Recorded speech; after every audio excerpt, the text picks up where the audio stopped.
Good day, I'm Stephen McHugh, and this is your JIS News for Monday, December 13. Prime Minister Andrew Holness is urging the remaining 30% of Jamaica's tourism workers to get vaccinated. Mr. Holness reasons that this will secure the sector against further fallout from the global COVID-19 pandemic. Prime Minister Holness says tourism remains the heartbeat of our economy, and there is a need to carefully manage the industry. There is no room for complacency, and I want to emphasize the need for all Jamaicans, especially our hardworking tourism workers, to get themselves vaccinated, to shield themselves, the guests, and of course, their own families and friends with whom they must interact every day. I understand that the vaccination rate among tourism workers is moving towards 70%. And that's very high and very commendable. Mr. Holness made the comments as he opened the Ocean Eden Bay Hotel in Trelawney recently. The investment is the latest property under the Spain-based H10 Hotels chain and marks Jamaica's first accommodations opening since the start of the pandemic in March 2020. The resort is a 5-star all-inclusive facility with 444 suites, meeting facilities and convention services, as well as a range of sport and entertainment options. A booster shot of the single-dose Johnson & Johnson COVID-19 vaccine is being offered to persons 18 years and older.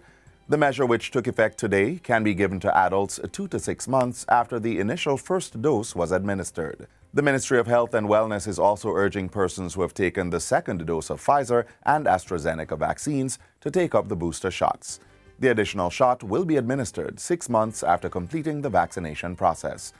Already, seniors 60 years and older, as well as healthcare workers, are being prioritized for booster shots. The move seeks to protect key populations at increased risk of severe illness from COVID-19. The increased risk of transmission of the Omicron variant, as well as a lowering or waning of protection, was considered. Persons who are eligible for a booster shot are to visit the nearest vaccination site with their vaccination card and government-issued ID. The Jamaica Constabulary Force JCF says adequate security personnel will be deployed to ensure the safety and security of citizens during the busy Christmas period. Head of the Public Safety and Traffic Enforcement Branch, PSTEB, Assistant Commissioner of Police Gary McKenzie, gave the assurance at a recent JIS think tank. In our plans and in our activities as police officers, we generally put more persons on the roadways. And so we tune down administration and we ask many of our officers who do administration work to be out on the streets to complement the police officers that are already on operational duties. ACP McKenzie says officers who are not restricted by geographic boundaries, such as those in narcotics or the Criminal Investigation Branch, will also be engaged to increase the numbers on the ground.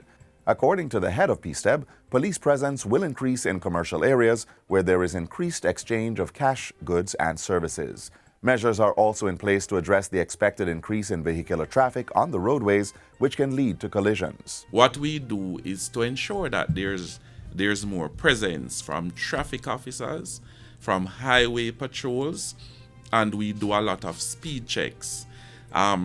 We know that it is a happy season as well, and so persons tend to drink a little more. And so our breathalyzer enforcement activities are also heightened. Prime Minister Andrew Holness is committing his government to creating a balance between environmental protection and urban renewal. Mr. Holness's pledge follows concerns raised by residential communities in the corporate area that the kinds of developments taking place intrude on their privacy, infringe on their property rights, and changes the look and feel of their surroundings. Prime Minister Holness says Cabinet has already begun discussions on the issue, and he will be making further disclosures on the matter shortly. It doesn't make sense that we renew and then end up with a concrete jungle. So the environmental and governance concerns in the renewal of our city is important. And, you know, we hear the cries and the concerns. We are grappling with the issue, and I give all the citizens, all the residents who have been raising these concerns, the assurance that it will be addressed. Mr. Holness was speaking at the recent groundbreaking for the $3.7 billion One Belmont Business Complex in New Kingston. And finally, Environment and Climate Change Minister Pernell Charles Jr. is urging greater protection of the island's endemic flora and fauna, which can be used to capitalize on the growing ecotourism sector. Jamaica ranks 5th in the world for indigenous plants and animals, with more than 8,000 species being present. According to Minister Charles Jr., the biodiversity and variety of habitats in which these flora and fauna reside can provide even greater attractions for visitors and locals alike. As a result, he says environmental protection is critical to preserving the tourism product, livelihoods, food and water security. So we must reduce the several threats to our ecosystems,